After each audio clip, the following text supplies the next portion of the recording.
Two words that usually don't belong in the same sentence are technology and affordable. Dan Ackerman's the senior editor of our partner CNET. He says the newest products give you both. Dan, welcome. Good to be here. So tell me, everybody's talking about a smart television. What's the latest in televisions? You know, it's pretty rare that you have like one product you can say is like the best in a category. And there's a new Panasonic TV, the ST60. It's a big 60-inch screen, and they make great TVs.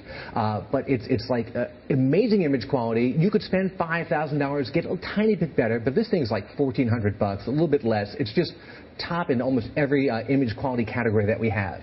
But it's not LCD, it's not any of those. It's a plasma, and I'll tell you, a lot of people who really know a lot about TVs are still buying plasmas. They still give you a brighter, deeper, richer picture. In 5 years, that may not be the case as much anymore, and the tide is definitely tilting towards other technologies. But for right now, a lot of people who write about this stuff for a living still buy plasmas.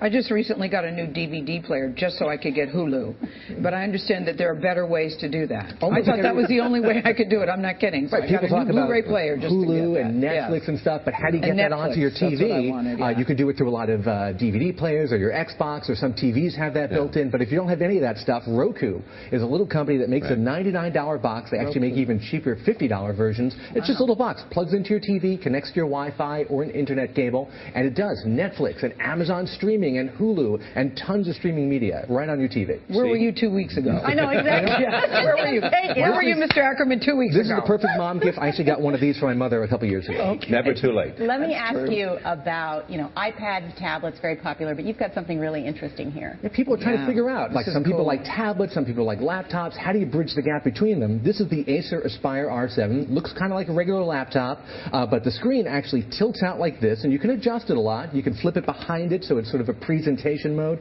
But then you can just fold it down, and it becomes essentially a tablet. You can sit on the couch with it.